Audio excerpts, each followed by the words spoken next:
all our lives are forfeited, but the great creditor is merciful and exacts not the pledge rigorously nor untimely. Hello everyone, I am Casey Inqua. Welcome to my channel. Today we are going to talk about The Talisman, the book written by Sir Walter Scott and published in 1825. It is a historical novel set during the Third Crusade in the late 12th century. It weaves a tale of adventure, romance, and chivalry, centering on interactions between valiant Christian and Muslim characters amidst the backdrop of the Crusades. The story follows Sir Kenneth of the Leopard, a Scottish knight who serves under King Richard of England, also known as Richard the Lionheart. Sir Kenneth embarks on a mission to recover a holy relic, the titular talisman, which is believed to have miraculous healing powers. He also had the purpose of delivering the unknown letter from the Council of Christian Princes to Soldan Saladin regarding peace treaties. During his quest, Sir Kenneth encounters a Saracen emir named Shirkoff, who later reveals himself to be Saladin, the Muslim ruler fighting the Christian Crusaders. The two warriors develop mutual respect for each other despite their religious and cultural differences. Sir Kenneth also falls in love with Edith Plantagenet, England's King Richard's kinswoman, complicating his loyalties and duties.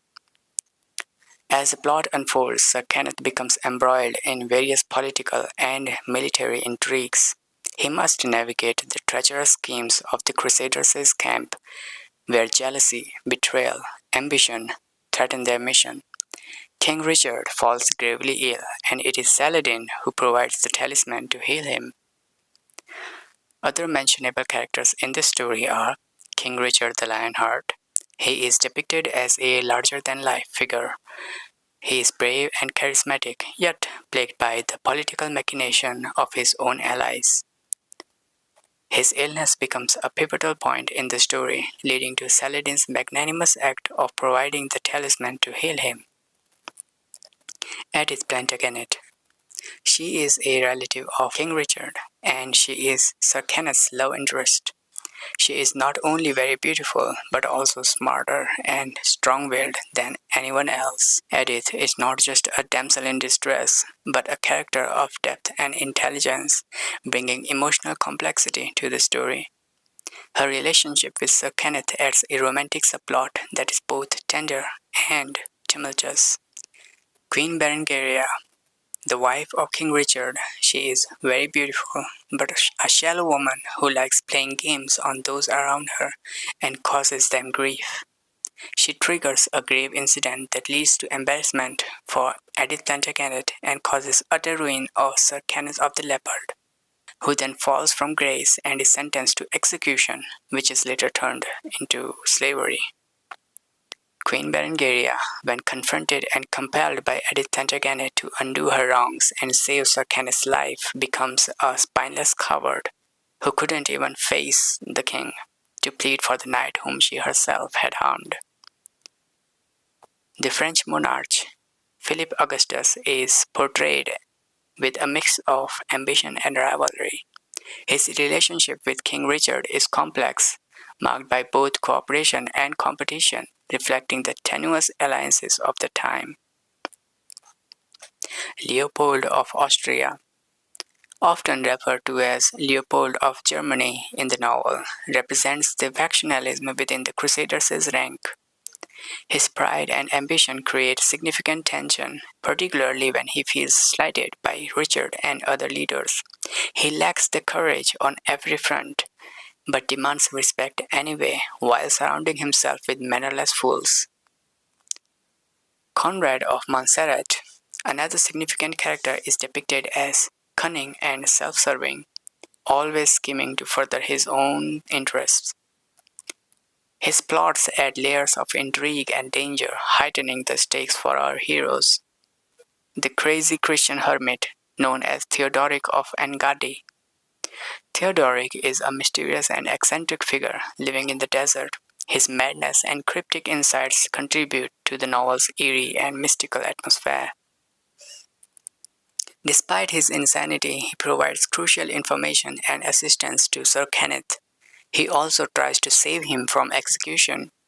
He also prophesies that Edith Plantagenet's future husband will be a Christian and King Richard's enemy.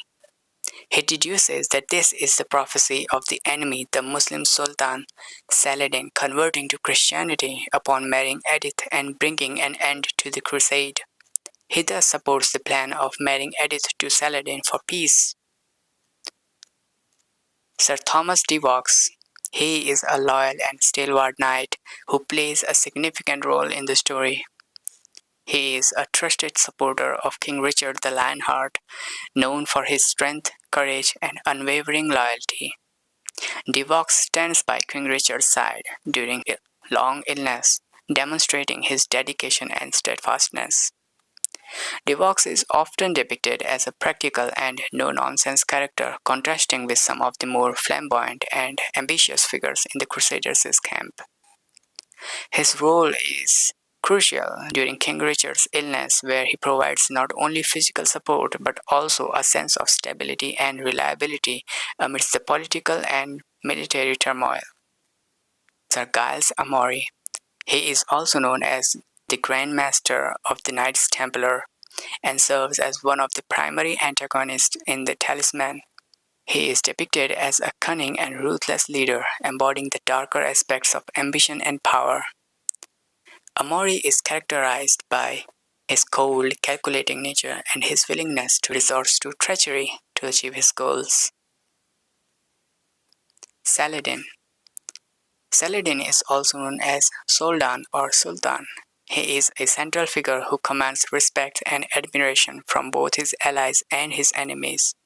Saladin is depicted as a wise, noble, and magnanimous leader, embodying the ideas of chivalry and honor that transcend cultural and religious boundaries. Saladin goes by several aliases in the novel, and most notable being Shirkov. When we first encounter him, he is in disguise, presenting himself as Shirkov, which means Lion of the Mountain. This alias allows him to move freely and interact with the Crusaders without revealing his true identity. His encounter with Sir Kenneth of the Leopard, while using the allies, laid the foundation for a friendship based on mutual respect and admiration. Saladin's interaction with King Richard the Lionheart highlights his strategic acumen and his ability to see beyond the immediate conflict to a broader version of peace and coexistence. The climax of this novel sees Sir Kenneth exposing and thwarting a conspiracy against King Richard with the help of Saladin, thus proving his valor and loyalty.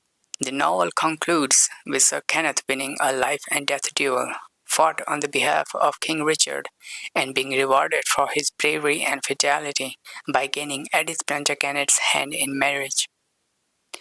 Sir Kenneth is revealed as the prophesied husband of Edith and enemy of Richard, who would bring peace and unity after the marriage. His reference to being an enemy reflected the animosity between Scotland and England, despite Scotland sending their own crown prince, Sir Kenneth. He was the crown prince. After his soldiers died from disease and war, only his squire, who knew his true identity, survived but couldn't reveal it. Sir Kenneth never used his real identity to escape danger or a death sentence, showcasing his fortitude and humility. The Crusades were called off, with truce between Richard and Soldan. The other Christian nations, such as Austria, France, and the Church itself, had no willpower to continue the losing battle anyway. Richard and Soldan part ways as friends, and the story finishes with a happy ending. The Talisman novel highlights themes of honor, bravery, and cultural respect, illustrating the complexities and conflicts of the Crusades while emphasizing the possibility of mutual understanding and admiration between disparate cultures. If you like historical fiction and classical literature, you will definitely enjoy this novel. I hope you like this review. I will see you in the next one. Bye bye.